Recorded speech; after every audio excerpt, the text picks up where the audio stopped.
के बयान पर बवाल मचा हुआ है। बीजेपी के कार्यकर्ताओं ने इस मुद्दे पर जमकर विरोध किया और श्रीनगर के लाल चौक पर तिरंगा फहराने के लिए पहुंच गए। वहीं इस बीच पुलिस ने कुछ कार्यकर्ताओं को हिरासत में लिया।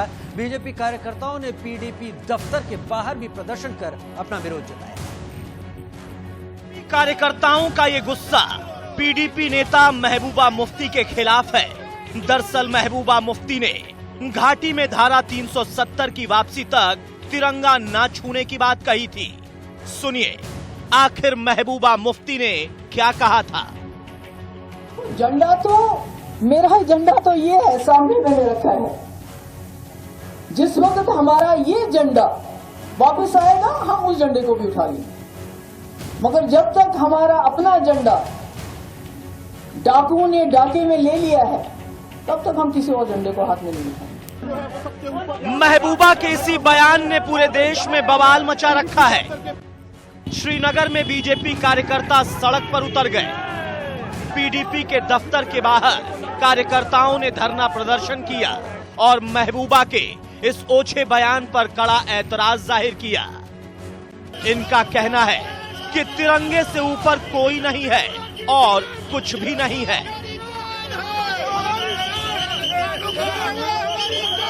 जो विलय हमारा हिंदुस्तान के साथ हो गया था 26 अक्टूबर 1947 में, और हम ये विलय अब जो दिल से माना जाता है। कश्मीरी आज हर एक आप देखेंगे नौजवान जो है वो दिल से चाहता है कि मेरी तरक्की हो जाए। आज मैं पूरे देश को मुबारकबाद देना चाहता हूँ जम्मू कश्मीर की ओर से।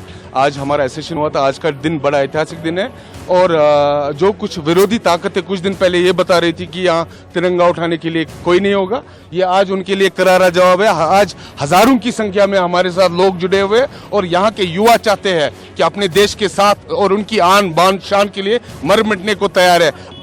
महबूबा के बयान के विरोध में बीजेपी कार्यकर्ता श्रीनगर के लाल चौक पर तिरंगा फहराने निकले, लेकिन पुलिस ने उन्हें रास्ते में ही रोक लिया और हिरासत में ले लिया।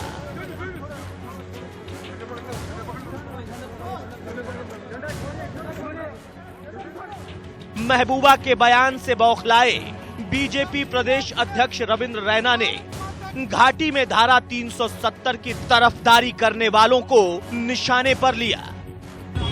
ये देश के वो गद्दार, चाहे महबूबा मुफ्ती हो या फारूक अब्दुल्ला हो, आंखें खोल के देख लो।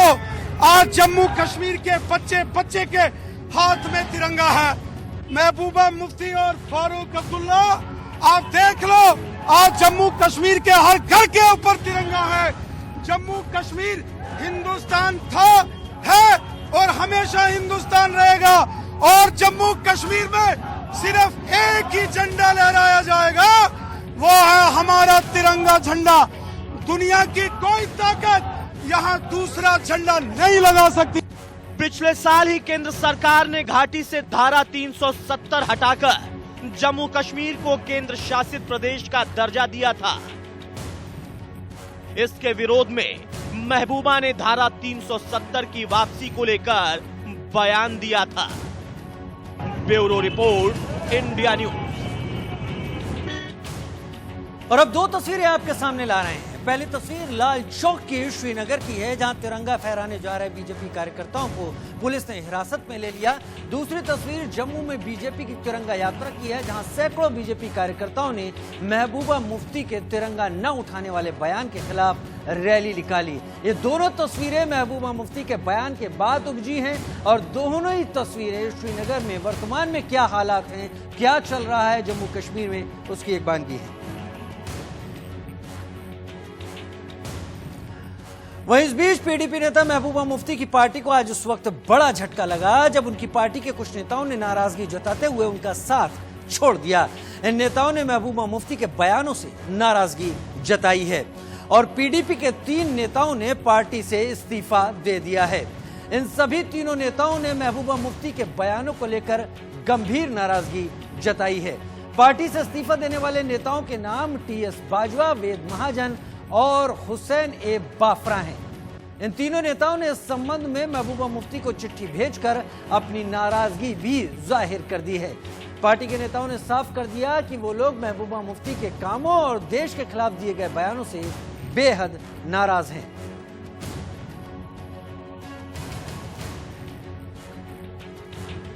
पीडीपी से इस्तीफा देने वाले तीनों नेताओं का साफ कहना है कि राष्ट्रीय झंडे तिरंगे का अपमान कभी बर्दाश्त नहीं किया जा सकता। महबूबा मुफ्ती के बयान से नाराजगी जताते हुए पार्टी से इस्तीफा देने वाले चौधरी अली वफा ने कहा कि वो बंटवारे की राजनीति करना चाहती है। हो गई ये कि आपको आज रिजाइन देना पड़ा क्योंकि आप बहुत पुराने मेंबर हैं पार्टी के और खासतौर पे रीढ़ की हड्डी माने जाते हैं पीडीपी की। पहली बात तो ये है कि we are founder of this party. Otherwise Congress में I was treasurer of the Jammu Kashmir Congress. और जिस समय ये पार्टी बनाई हमने एक अल्टरनेटिव जम्मू कश्मीर के लोगों को दिया। लेकिन आज जो हमारा बेसिक कारण है वो ये है कि जो महबूबा पार्टी सदर महबूबा जी ने जो एक परसों बयान दे दिया, उसके बारे में हमने आज एक सुबह एक लेटर हमने महबूबा जी को लिखी है। उसमें हमने ये कहा है कि जो आपका ये बयान है हम उस बयान से टोटली अपने आप को डिसएसोसिएट करते हैं, क्योंकि we are patriotic people. National flag is our pride, this is our identity और ये हमारी पहचान है। और मुफ्ती साहब एक विजनरी लीडर थे, वो होम मिनिस्टर भी रहे और उस टाइम पे भी कभी ऐसी बात नहीं हुई। और वो जो अल्टरनेटिव था उसकी आज ये हालत हो गई है हमारी पार्टी के अंदर कि now they form a group People's Alliance, जिसके चेयरमैन बनते हैं डॉक्टर फरूक साहब प्रेसिडेंट, और हमारी पार्टी सदर vice president. No there is no PDP. मतलब जो पीडीपी एक अल्टरनेटिव दिया था वो इन्होंने आज फिनिश कर दिया। आप क्या देखते हैं जब ये बयान आता है कि ये तिरंगा जो है ये कहीं आप उससे नहीं उठाएंगे और स्टेट का फ्लैग जो है ज़रूरी है, इसके बाद क्या मन में आ रहा? आज ऐसी स्टेटमेंट देनी हमारे लिए बहुत निंदनीय है कि हम तिरंगे झंडे को हाथ नहीं लगाएंगे। हम नेशनलिस्ट लोग हैं। ये तिरंगा झंडा जो है ये हमारे मुल्क की पहचान है, हमारे स्टेट की पहचान है। वो किस्मत वाले इंसान होते हैं जिनके ऊपर तिरंगा झंडा आखिरी दम में उनके लहराया जाता है। इसलिए हम ये सोचते हैं कि जम्मू की जो लीडरशिप है, इन स्टेटमेंटों के लिए जम्मू की लीडरशिप को बिल्कुल टच नहीं किया गया। कल तक जो नेशनल कॉन्फ्रेंस वहाँ पे एक मीटिंग करती है और जम्मू की पूरी लीडरशिप जो सीनियर थे उनको लेके वहाँ उनके मशवरे से उन्होंने डिसीजन लिया। लेकिन हमारी सदर जो मोहतरमा महबूबा मुफ्ती जी, उन्होंने किसी भी जम्मू के इम्पोर्टेंट लीडरशिप को किसी को बुलाने की ज़रूरत नहीं समझी। अगर उनको ज़रूरत नहीं है तो इट मीन कि हमें फिर अपना फैसला खुद ही करना चाहिए। इसलिए हम जम्मू के हित में हैं और भारतवर्ष के हित में है और तिरंगे झंडे के साथ हैं। तो सब एक चीज़ और देखी गई है, कई बार हमने देखा कश्मीर की जो लीडरशिप थी उनके जब बयान आए वो कहीं ना कहीं हिंदू वर्सेस मुस्लिम हो जाते हैं। यही वजह है कि जम्मू कश्मीर में लोगों को हमेशा बांट कर पॉलिटिक्स होती रही, जम्मू और कश्मीर को बांटा जाता रहा। मैं तो ये समझता हूँ कि इस स्टेटमेंट से हमारा भाईचारा जो है वो डैमेज होता है। उनको ऐसी स्टेटमेंट देनी चाहिए जैसे मुफ्ती साहब देते थे। एक आखिरी सवाल, मैडम महबूबा मुफ्ती को क्या कहना चाहेंगे? अब उनकी क्या बताएं, उनको जो उन्होंने स्टेटमेंट देनी है वो अपने तरीके से देते हैं। आप उनको क्या राय देना चाहेंगे? हम तो यही कहते हैं कि आप जम्मू को और कश्मीर को बराबर लेके चलिए और बैलेंस दे के बराबर बैलेंस करके स्टेटमेंट दीजिए ताकि हमारा यहाँ का हिंदू मुस्लिम भाईचारा जो है वो बांटने की सियासत ना हो। बांटने की सियासत ना हो। एक तरफ 370 के मुद्दे पर महबूबा मुफ्ती जम्मू और कश्मीर में हालात अपने बयानों से बुरे बनाने की कोशिश कर रही हैं। वहीं 370 हटने के बाद लद्दाख जब अलग अस्तित्व में आया तो बड़ी खबर यह है कि लद्दाख हिल काउंसिल चुनाव में बीजेपी को बड़ी जीत मिली है। 26 में से 15 सीटों पर बीजेपी का कब्जा हो गया है। लद्दाख हिल काउंसिल चुनाव में केंद्र शासित प्रदेश बनने के बाद यह पहली बार मतदान हुआ था। 23 अक्टूबर को वोट डाले गए थे और 26 में से 15 सीटों पर बीजेपी को जीत हासिल हुई है। बड़ी खबर इस वक्त की।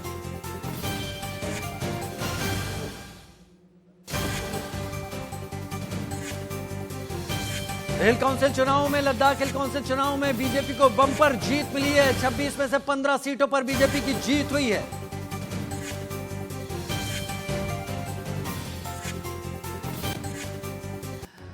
और एक केस में पूर्व केंद्रीय मंत्री दिलीप रे को सजा सुनाई। सीबीआई की एक विशेष अदालत ने कोयला घोटाला मामले में पूर्व केंद्रीय मंत्री दिलीप रे को 3 साल जेल की सजा सुनाई है। ये मामला 1999 में झारखंड कोयला ब्लॉक के आवंटन में अनियमितताओं से संबंधित है। सुप्रीम कोर्ट ने मध्य प्रदेश हाई कोर्ट के उस आदेश पर रोक लगा दी, इसमें रैलियों की जगह ऑनलाइन प्रचार करने के लिए कहा गया था। हाई कोर्ट ने कोविड-19 की वजह से ऑनलाइन प्रचार का आदेश दिया था। महाराष्ट्र के उप मुख्यमंत्री अजीत पवार ने जानकारी देते हुए बताया कि वो कोविड-19 से संक्रमित हो गए हैं। अजीत पवार डॉक्टरों की सलाह पर मुंबई के ब्रीच कैंडी अस्पताल में भर्ती हुए हैं। शिवसेना नेता संजय राउत ने सावरकर के बहाने बीजेपी पर निशाना साधा। संजय राउत ने बीजेपी से सवाल पूछा कि वो सावरकर को भारत रत्न क्यों नहीं देती है। सुप्रीम कोर्ट ने दिशा सालियन केस की सीबीआई से अदालत की देखरेख में जांच कराने की मांग वाली याचिका पर विचार करने से इनकार कर दिया। कोर्ट ने आर्मेनिया और अजरबैजान के बीच 29 दिनों से चल रही जंग खत्म हो गई है। अमेरिका की पहल पर दोनों देश संघर्ष विराम के लिए तैयार हो गए। डोनाल्ड ट्रंप ने दोनों देशों के राष्ट्र प्रमुखों को संघर्ष विराम के लिए बधाई दी। पाकिस्तान के पूर्व प्रधानमंत्री नवाज शरीफ ने बिना नाम लिए परवेज मुशर्रफ पर निशाना साधा। उन्होंने आरोप लगाया कि करगिल युद्ध में जनरलों ने खुद को बचाने के लिए पाकिस्तान के सैकड़ों जवान मरवा दिए। सप्ताह के पहले कारोबारी दिन बाजार भारी गिरावट के साथ लाल निशान के साथ बंद हुए। सेंसेक्स 540 अंक लुढ़ककर 40,145 पर बंद हुआ, तो वहीं निफ्टी 162 अंक गिरकर 11,767 पर बंद हुआ। और महाराष्ट्र के सीएम उद्धव ठाकरे के बयान पर फिल्म एक्ट्रेस कंगना रनौत गुस्से में हैं। उन्होंने उद्धव ठाकरे पर देश को बांटने की कोशिश का आरोप लगाया है। कंगना रनौत ने साफ कहा कि उद्धव ठाकरे महाराष्ट्र के सीएम हैं तो सीएम ही रहें, महाराष्ट्र के मालिक बनने की कोशिश न करें। तुमने मुझे कल अपने भाषण में गाली दी, नमक हराम कहा। इससे पहले भी सोनिया सेना के कई लोगों ने मुझे गंदी गालियां दी है, धमकाया है, मेरा जबड़ा तोड़ना या ओपनली मुझे मार देना या हरामखोर कहना, इस तरह की कई अभद्र गालियां इससे पहले भी मुझे सोनिया सेना ने दी है। लेकिन आप नहीं देखेंगे कि जो भी नारी सशक्तिकरण के जो ठेकेदार हैं उन्होंने कुछ नहीं कहा। उसी भाषण में आपने जो हिमालयज है, हिमाचल है, जो कि माँ पार्वती की जन्मभूमि है, उन्हें हिमाचल पुत्री कहा जाता है, लॉर्ड शिवा महादेव की कर्म भूमि है, आज भी कण कण में माँ पार्वती और शिव यहाँ बसे हुए हैं, इसे देव भूमि कहा जाता है। इसके बारे में आपने इतनी ज्यादा तुच्छ बातें की हैं। एक चीफ मिनिस्टर होके आपने पूरी स्टेट को नीचे गिराया है, क्योंकि आप सिर्फ एक लड़की से नाराज है और वो लड़की आपके बेटे की उम्र की है। चीफ मिनिस्टर, आप मुझसे बहुत नाराज हुए थे जब मुझे धमकाने के बाद मुंबई में मैंने वहां की तुलना, क्योंकि वहां पे आजाद कश्मीर के नारे लगे थे और आपकी सोनिया सेना ने उसे डिफेंड किया था, इसलिए मैंने कहा था उसकी तुलना पीओके से की। तो बहुत ज्यादा संविधान के जो बचाने वाले हैं वो उछल के आए थे, लेकिन कल आपने उसी भाषण में भारतवर्ष की तुलना पाकिस्तान से की। अब वो संविधान वाले नहीं आएंगे क्योंकि उनके मुंह में कोई पैसा नहीं ठूस रहा है। बॉलीवुड एक्टर सुशांत सिंह राजपूत की मौत को 4 महीने से ऊपर हो गया है। इस मामले की जांच सीबीआई टीम कर रही है, वहीं ईडी और एनसीबी भी जांच में जुटे हुए हैं। इस बीच भाजपा नेता नारायण राणे ने महाराष्ट्र के मुख्यमंत्री उद्धव ठाकरे के बेटे और राज्य सरकार में कैबिनेट मंत्री आदित्य ठाकरे पर आरोप लगाया है कि सुशांत की हत्या में उनका हाथ है।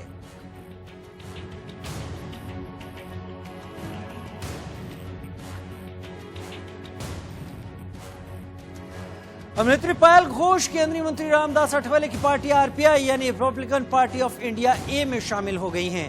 पायल घोष ने पार्टी प्रमुख और केंद्रीय मंत्री रामदास अठावले की मौजूदगी में पार्टी की सदस्यता ली। उन्हें पार्टी की महिला विंग का उपाध्यक्ष बनाया गया है। पायल घोष मीटू मुहिम के दौरान चर्चा में आई थी। उन्होंने हाल ही में फिल्म डायरेक्टर अनुराग कश्यप पर मीटू का आरोप लगाया था। इस बाबत उन्होंने मुंबई के ओशिवारा पुलिस स्टेशन में मामला भी दर्ज करवाया था। हालांकि उनके इस आरोप का अनुराग कश्यप की तरफ से खंडन किया गया था। और पायल घोष ने आरपीआई पार्टी ज्वाइन कर बाकायदा राजनीति में एंट्री मार दी है और उन्होंने अपना इरादा भी जता दिया है। क्या कहेंगे, आपकी लड़ाई कुछ और थी और आप नेता बन गए। नेता नहीं बनी हूँ, मैं वही नागरिक ही हूँ जो लोगों के लिए काम करना चाहती हूँ। और लड़ाई इसलिए है कि मेरे साथ जो हुआ है और मैंने जो फेस किया है, मैं नहीं चाहती कि कोई और ये फेस करे और उसके साथ कोई खड़ा रहने वाले कोई न हो, क्योंकि हमने देख लिया ना कैसे लोग तुम्हें सच नहीं बोलने देते, तुम्हें सप्रेस करने की कोशिश कर रहे हैं। तो मैं तो अपना लड़ाई लड़ी रही हूँ, उसके साथ अगर किसी और के साथ ऐसा हुआ तो हम उसके साथ खड़े रह के उसको न्याय दिलाने की पूरा कोशिश करेंगे। लेकिन जो आपकी लड़ाई थी, शुरुआत बिल्कुल जाहिर सी बात आपने आवाज उठाया और अच्छी उठाना भी चाहिए, लेकिन वो अभी तक मुकाम उसका जो कहते हैं अंजाम नहीं मिल पाया, और उसके पहले आपने दूसरा दामन के थामने का प्रयास किया, क्या थाम ही लिया है? देखिए, ये एक अलग चीज़ है, मेरी लड़ाई ख़त्म नहीं हुई ना वो बंद हुई है। उसको अभी हमें आरपीआई ज्वाइन करने से हो सकता है कि उसको और ज़्यादा सपोर्ट मिले और हम इन्वेस्टिगेशन को। और उधर केंद्रीय मंत्री रामदास आठवले ने पायल घोष को पार्टी में शामिल कराने के बाद उन्हें पार्टी में महिला विंग की जिम्मेदारी दे दी है। उन्होंने कहा कि पार्टी महिला मुद्दों को लेकर गंभीर है। पायल घोष को पार्टी में लेने का क्या हमें संकेत समझें कि राखी सावंत का रिप्लेसमेंट भी किया है? मुझे लगता है कि राखी सावंत भी हमारी पार्टी में वो वर्किंग प्रेसिडेंट है, लेकिन उनका रिप्लेसमेंट का विषय नहीं है। राखी सावंत अभी हैदराबाद में रहती है और वो भी हमारे साथ है, लेकिन पायल घोष ने भी इच्छा व्यक्त की थी कि आरपीआई ने मुझे बहुत बड़ा सपोर्ट किया, अनुराग कश्यप के अन्याय के खिलाफ आवाज उठाने के लिए आप हमारे साथ आए। तो इसीलिए जो बाबा साहब अम्बेडकर जी की पार्टी है, एक गरीबों की सेवा करने वाली पार्टी है, इस पार्टी में मैं आना चाहती हूँ। तो इसीलिए मैंने उनको राष्ट्रीय उपाध्यक्ष पद पर उनका अपॉइंटमेंट किया है, और राखी सावंत भी हमारे साथ है और पायल घोष भी हमारे साथ है। लेकिन पायल घोष जो मुद्दे लेकर जाहिर सी बात है उन्होंने बड़ा आरोप लगाया अनुराग कश्यप पर, अभी भी उन्हें न्याय नहीं मिला है, और जाहिर सी बात है आप उनको न्याय दिलाने के लिए रोड पर उतरे, कार्यकर्ता उतरे और अभी तक न्याय नहीं मिला। क्या लगता है कि अब आपके पार्टी में ज्वाइन में न्याय जल्दी मिल जाएगा उन्हें? मुझे लगता है कि वो पार्टी में ज्वाइन होने के बाद जरूर जल्दी न्याय मिलेगा, वरना हमारी पार्टी आंदोलन करती रहेगी। और जिस तरह मतलब अनुराग कश्यप की 7 घंटे तक पुलिस इंक्वायरी की। राकान खोल के में वक्त तो चला छोटे से ब्रेक का। ब्रेक के बाद जब वापस आएंगे तो बातें करेंगे बिहार विधानसभा चुनाव की।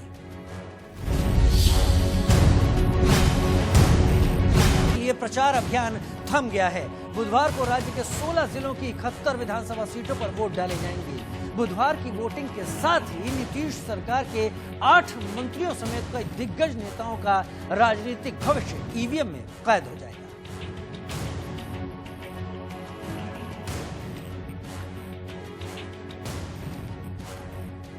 दमा चौकड़ी पर ब्रेक लग गया है। विधानसभा चुनाव के पहले चरण में 71 सीटों के लिए मतदान होना है। पहले चरण में नीतीश सरकार के 8 मंत्रियों के भाग्य का फैसला होगा।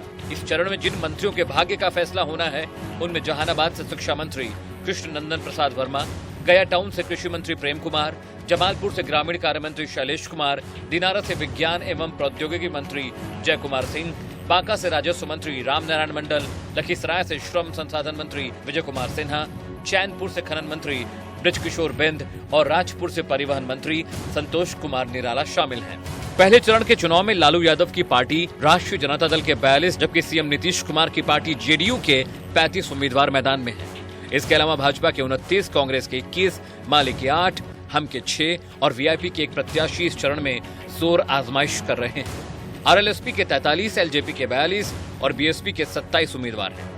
पहले चरण की वोटिंग वाली इन 71 सीटों में से अभी आरजेडी का 25 सीटों पर कब्जा है, जबकि 23 सीटों पर जेडीयू काबिज है। बीजेपी के पास 13, कांग्रेस के पास 8, जीतन मांझी की हम के पास 1 और माले के पास 1 सीट है।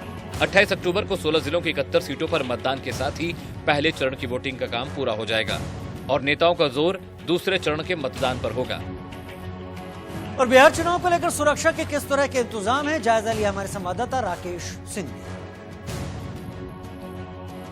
बिहार और झारखंड के बॉर्डर पर ये देख सकते हैं कि 28 तारीख को बिहार में प्रथम चरण के विधानसभा चुनाव होना है, और ये देख सकते हैं कि जो बिहार पुलिस है वो सभी गाड़ियों को रोककर ये वाहन चेकिंग की जा रही है, जो चुनाव आयोग के निर्देश है और कानून व्यवस्था बनाए रखने के। देखिए आप यहाँ पर देख सकते हैं कि पूरी चेकिंग यहाँ पर की जा रही है, क्योंकि ये बिहार और झारखंड का सीमा है। कुटुंबा विधानसभा क्षेत्र ये आता है और यहाँ पर ऐसे ही सभी वाहनों को रोका जा रहा है और उसकी पूरी तौर पर सामान की तलाशी ली जा रही है।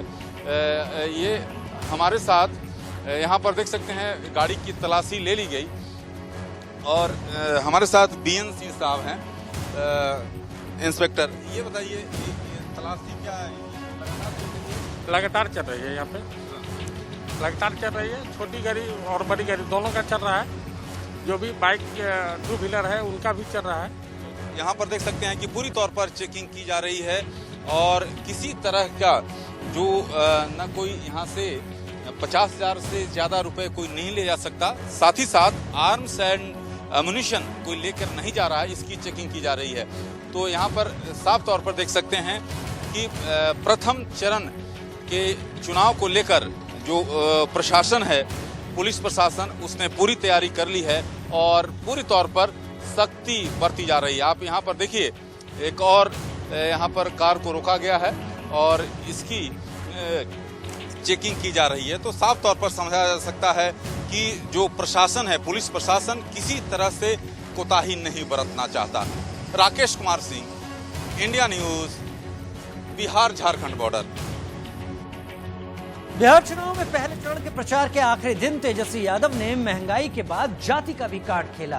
उन्होंने महंगाई पर जहां सरकार को लेकर सवाल पूछे, वहीं जाति कार्ड खेलते हुए गरीबों को अपने पक्ष में लामबंद करने की भी कोशिश की। उधर बीजेपी ने आरजेडी के रोजगार दिलाने के वायदे को झांसा करार दिया है। वहीं जन अधिकार पार्टी के पप्पू यादव ने सीएम नीतीश कुमार पर निशाना साधा। रैली में भीड़ देखकर गदगद है, इससे उनका जोश आई है। उन्होंने महंगाई की बात उठाते हुए चुनाव प्रचार में आलू प्याज की एंट्री भी करवा दी। तेजस्वी ने रैली में प्याज की माला लिए सरकार पर कई सवाल दागे। ये प्याज का माला बीजेपी के लोग पहन के घूमते थे। ये आप देखिए, अब इसका आंकड़ा जो है तकरीबन 100 रुपए के भी करीब पहुंचने वाला है। मतलब महंगाई प्याज जो है सेंचुरी मारने वाली है।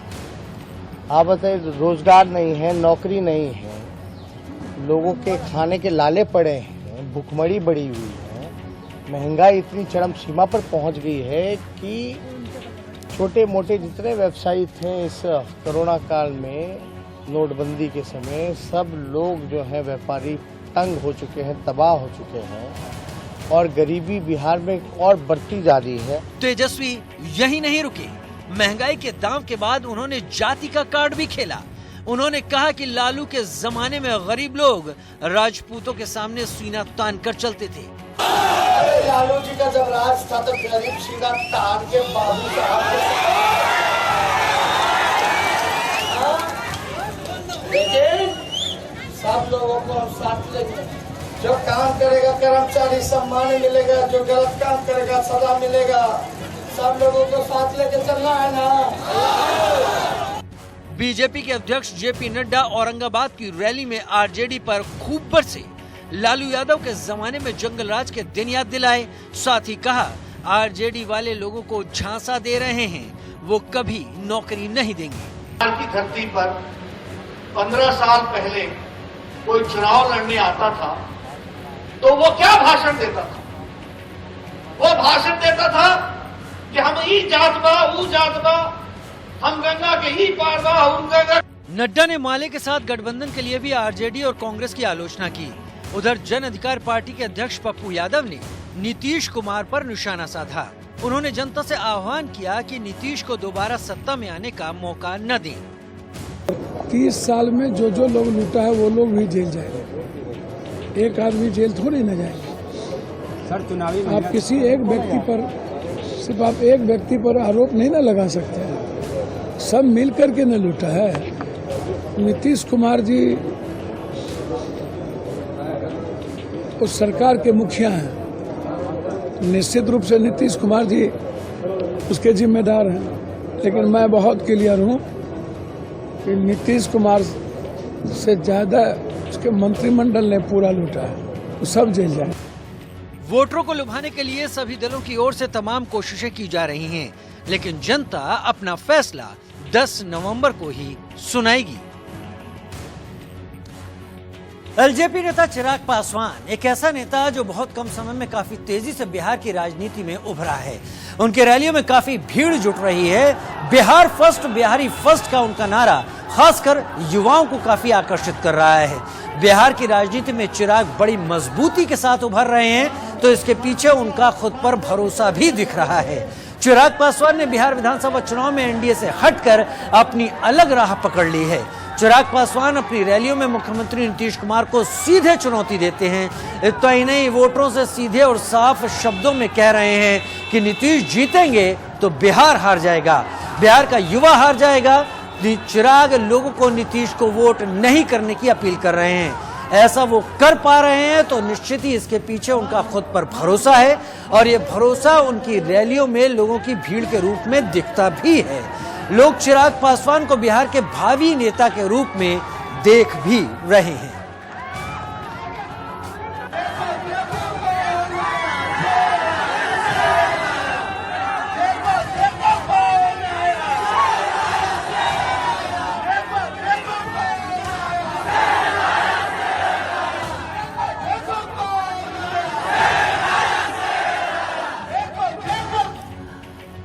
और एलजेपी नेता चिराग पासवान ने आज फिर नीतीश कुमार पर हमला बोला। उन्होंने नीतीश कुमार की शराबबंदी की बखिया उधेड़ कर रख दी। उन्होंने ट्वीट में लिखा, और ट्वीट में उन्होंने लिखा कि बिहार में शराबबंदी का खेल कर नादान लोगों को साजिशन फंसाया जाता है, ताकि सत्ता के खिलाफ कोई बोले तो शराब तस्कर बनाकर जेल में डाल दिया जाए। पूरे बिहार में शराब माफिया के साथ काम कर अपने राजनीतिक महत्वाकांक्षा के लिए पैसा बटोर रहे हैं नीतीश कुमार जी। पीएम बनने का सपना देख रहे हैं साहब। और बीजेपी का गढ़ कहे जाने वाले दरभंगा की बात करें तो यहां पर आम जनता की किस पार्टी को लेकर क्या राय है, साथ ही वहां कितना विकास हुआ है अब तक, देखिए हमारी रिपोर्टर शुभ्रा की ग्राउंड रिपोर्ट।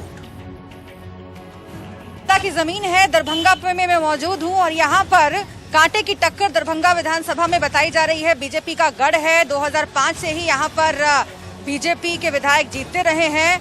और पूरे दरभंगा की अगर हम बात करूं, 4 सीटें यहां पर आरजेडी के खाते में हैं, 4 जेडीयू के खाते में हैं, 2 बीजेपी के खाते में हैं।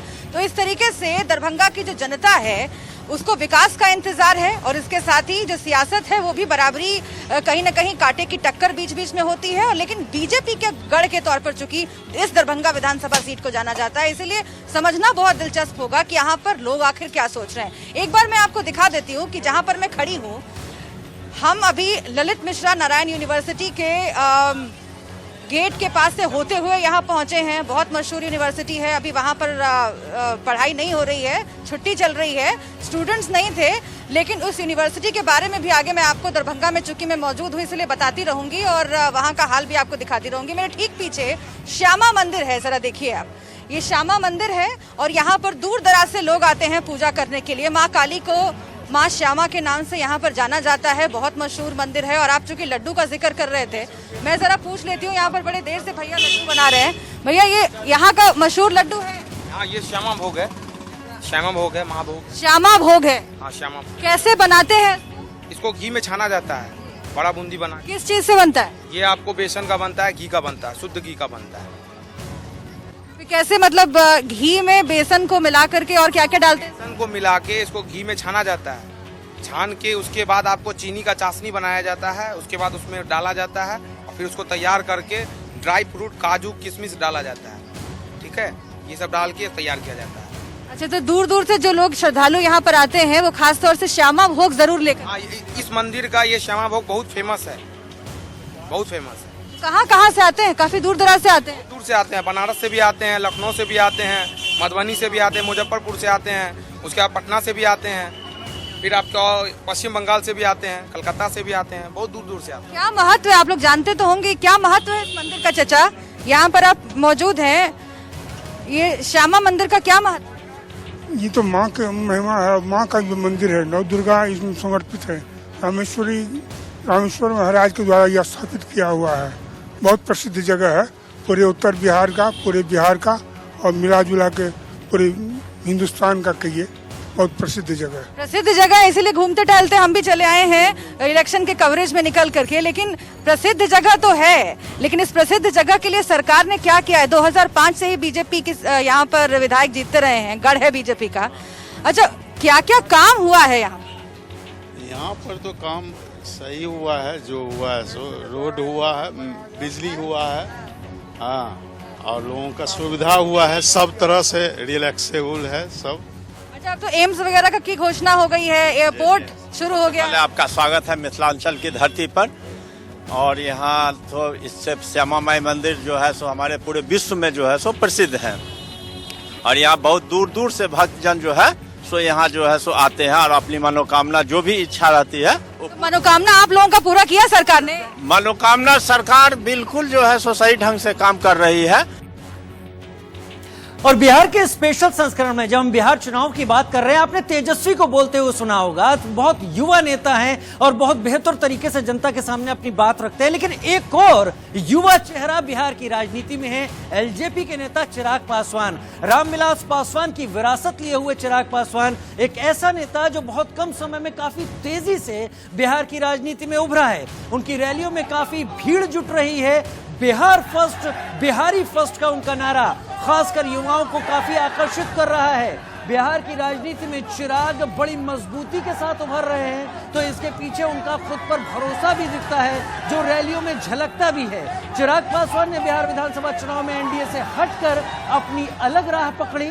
चिराग पासवान अपनी रैलियों में मुख्यमंत्री नीतीश कुमार को सीधे चुनौती दे रहे हैं। इतना ही नहीं, वोटरों से सीधे और साफ शब्दों में कहते हैं, नीतीश जीते तो बिहार हार जाएगा, बिहार का युवा हार जाएगा। चिराग लोगों को नीतीश को वोट नहीं करने की अपील करते हैं। ऐसा वो कर पा रहे हैं तो निश्चित ही इसके पीछे उनका खुद पर भरोसा भी दिखता है, और इससे ये भरोसा रैलियों में लोगों की भीड़ के रूप में साफ दिखता है। सतीश के सिंह वरिष्ठ पत्रकार हमारे साथ इस वक्त जुड़ गए। सतीश जी, बिहार की राजनीति देखी जाए, एक तरफ आरजेडी को तेजस्वी और तेज प्रताप लीड कर रहे हैं, लेकिन दूसरी तरफ रामविलास पासवान की विरासत लिए हुए चिराग पासवान उतरते हैं, और वो न केवल उतरते हैं, वर्तमान सत्ता से सीधा टकराव भी ले लेते हैं। एलजेपी को और चिराग को इन चुनावों में आप किस तरह से देखते हैं? देखिए, चिराग पासवान इस चुनाव का, बिहार के चुनाव का एक नई राजनीतिक शख्सियत के रूप में उनका पूरे बिहार के लेवल पर, और या फिर कहें कि देश के लेवल पर उनका उदय हो रहा है। उन्होंने फ्यूचर की पॉलिटिक्स खेली है, अपने को स्थापित करने में और अपने पिता का स्थान लेने में, और शायद पिता से आगे बढ़ाने का। अब देखिए, बिहार में उनकी रैलियों में भी भीड़ आ रहे हैं, और उनका बयान सीधे वो तो कह रहे हैं नीतीश को जेल भेजेंगे, ऐसी बात कर रहे हैं। उनको एनडीए में भी बने हुए हैं, जबकि सुनते हैं कि जेडीयू उनको कह रहा है कि हटाओ, लेकिन वो बने हुए हैं। और एक बात जो मैं आपके सामने कहना चाहता हूं आपके मार्फत, वो ये है कि रामविलास जी भी जो थे वो सबको साथ लेके चलते थे। वो मुसलमानों के भी नेता थे, इफ्तार भी देते थे। वो अगड़ों के भी नेता थे, बराबर कहीं न कहीं अगड़ों को अपने साथ बना के रखा, और दलितों के नेता तो थे ही। और यही चीज शायद चिराग पासवान के बिहार फर्स्ट में दिखता है, बिहार फर्स्ट के नारे में।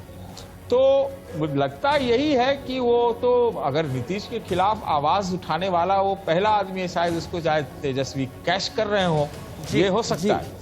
लेकिन अगर आप देखिए, हाँ, इन्होंने 137 सीट भी खड़ा कर दिए, 137 है शायद जी। तो जैसे इनके पास 6 सीटें हैं, 6 लोकसभा सीटें हैं, तो मैं मान के चल रहा हूं, और कुछ बीजेपी से इन्होंने कैंडिडेट लिए, तो मैं मानता हूं कि कम से कम 2 कैंडिडेट तो इनके पर लोकसभा जीतेंगे, तो 12 ये हो गए, और 5-6 हैवीवेट बाएं दाएं से लेकर के इन्होंने कैंडिडेट खड़ा किए हैं, तो इनकी संख्या 15, 17, 18, 19, 20 कुछ भी हो सकती है।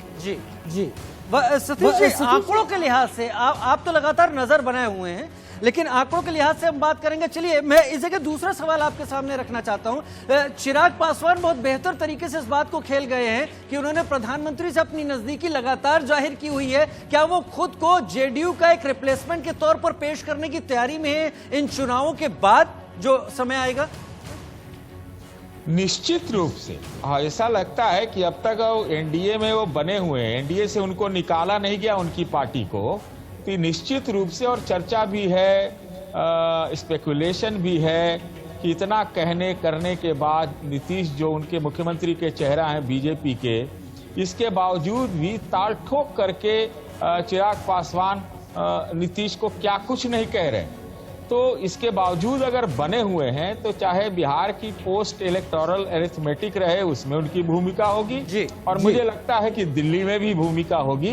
तो ये निश्चित रूप से ये बीजेपी ने वो रास्ता शायद पहले ही तैयार किया था, उसे खोल रखा है और ये चिराग को भी मालूम है। यानी एक बात है, बहुत दूर की कौड़ी इस वक्त फेंकी है चिराग पासवान ने, युवा नेता और बिहार की राजनीति में ऊर्जा से लबरेज। बहुत शुक्रिया वरिष्ठ पत्रकार सतीश के सिंह जी हमारे साथ जुड़ने के लिए। वक्त तो चला